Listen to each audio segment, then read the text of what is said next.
একটি চ্যানেল আমাকে আমার একটি গোয়েন্দা বাহিনী আমাকে জানাইছে একটি চ্যানেল থেকে এই ঘটনাটিকে 2 ঘন্টায় কতবার প্রকাশ, আমার মনে নেই সংখ্যাটা, প্রকাশ করা হয়েছে। তো আমার অনুরোধ, আপনাদের যে মিশন আমাদেরও একই মিশন। আমরাও মানুষকে সেবা দিতে চাই, আপনারাও মানুষকেই সেবা দিতে চান। সো পেশাগতভাবে আপনারা একদিকে আছেন, পেশাগতভাবে আমরা আরেক দিকে আছি। সো আপনাদের প্রতি আমার অনুরোধ, আপনারা প্লিজ এমন কোনো ঘটনা, এমন কোনো দৃশ্য আপনারা দেখাবেন না যেটা জন আতঙ্কের সৃষ্টি করে। একটি দুটি ঘটনা ঘটতে পারে, আমরা দায়িত্বপ্রাপ্ত লোক, আমরা অবশ্যই চেষ্টা করি সেই ঘটনাটি উদ্ঘাটনের জন্য। তার একটি প্রকৃষ্ট উদাহরণ বনশ্রীর এই ঘটনাটি যে পরিমাণ ভাইরাল হয় তাতে জনমনে ব্যাপক আতঙ্কের সৃষ্টি হয়।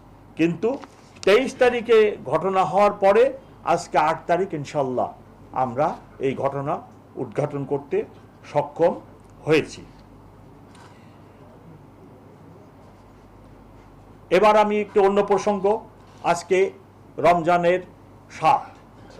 রমজানের 7 তারাবি 7টি হয়ে গেছে। তারাবির সময় মুসল্লিরা, ঢাকাবাসী তারাবিতে যান, আপনারাও যান, 1.5-2 ঘন্টা তারাবি লাগে। সেই সময়টাতে একটু জনশূন্যতা, বিভিন্ন রাস্তাঘাট এখানে সেখানে দেখা দেয়। সেই সময়টাতে আপনারা পুরুষ মানুষ অধিকাংশই তারাবিতে আসেন। আপনাদের বাড়ি, ফ্ল্যাট, দোকান আপনারা একটু সযত্নে রেখে আসবেন, নিরাপত্তাটা খেয়াল করবেন। আশা করছি আর 1 সপ্তাহ পরেই, 15 রোজার পরেই ঢাকাবাসীর অনেকেই গ্রামে তাদের নিকটজনদের সাথে ঈদ উদযাপনের জন্য চলে যাবেন। আমি পুলিশ কমিশনার হিসেবে ঢাকা মেট্রোপলিটন পুলিশের পক্ষ থেকে আপনাদেরকে জানাতে চাই, আপনাদেরকে অনুরোধ করতে চাই, দয়া করে আপনারা যখন বাড়ি যাবেন তখন আপনার বাড়ি, ফ্ল্যাট, দোকান, ব্যবসা প্রতিষ্ঠান এটির একটি নিরাপত্তা ব্যবস্থা নিজ দায়িত্বে করে যাবেন। আমরা আপনাদের সাথে আছি। তারপরেও পুলিশের স্বল্পতা আছে, আমাদের লোকও অনেকে ছুটি যেতে চায়। আমাদের লোক যেনারা ব্যারাকে থাকে, ওনারা পরিবার পরিজন ছাড়া সারা বছর থাকে, তাদের একটি দাবি আছে যে তারাও ঈদে বাড়ি যেতে চায়। তাদেরকেও সরকারি নির্দেশ মোতাবেক একটা পার্সেন্টেজকে আমাদেরকে ছুটি দিতে হয়। তারপরেও আমি চাইব তাদেরকে বুঝিয়ে বলতে যে যেহেতু ঢাকাবাসী ছুটি যাবে, আপনারা ছুটি পরে যান, আমাদের ব্যবস্থাপনাটা আমরা করব। কিন্তু আপনাদের মাধ্যমে ঢাকারবাসীকে আমি অনুরোধ করতে চাই ওনারা যেন ওনাদের নিরাপত্তা ব্যবস্থাটা ঠিক রাখেন। আরেকটি বিষয়, সেটা হলো যে যেহেতু ব্যাপক রাত পর্যন্ত শপিং সেন্টারগুলো খোলা থাকবে, অনেক রাত পর্যন্ত খোলা থাকবে, এবং আমাদের পুলিশের স্বল্পতা, আপনারা শপিং সেন্টার এবং গেটেড রেসিডেন্সিয়াল এরিয়াগুলোতে দেখবেন। আমি আমার মেট্রোপলিটন পুলিশের আইন বলে অক্সিলারি পুলিশ ফোর্স নিয়োগের ক্ষমতা আমার উপর আছে।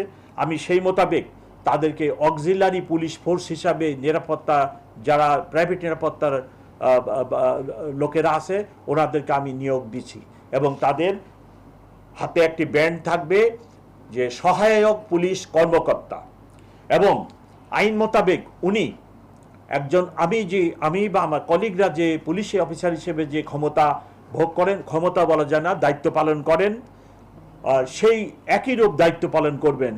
যে কোনো ব্যক্তিকে ওনারা গ্রেপ্তারের ক্ষমতা পাবেন, এবং সাথে সাথে পুলিশ অফিসারকে আইনগতভাবে যে প্রোটেকশন দেওয়া হয়েছে ওনারা সেই প্রোটেকশনটিও পাবেন। এই কার্যক্রমটিও আমি শুরু করেছি।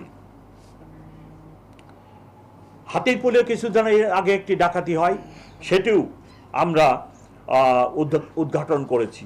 এর মধ্যে বেশ কিছু ঘটনা যেগুলো হয় তার মধ্যে সবচেয়ে ইম্পর্টেন্ট বা ভাইরাল হয়েছিল বনশ্রী এর ডাকাতি, সন্দেহ ব্যবসায়ীর ডাকাতি। সেই ডাকাতির ঘটনাটি সম্পর্কেই আপনাদেরকে বললাম।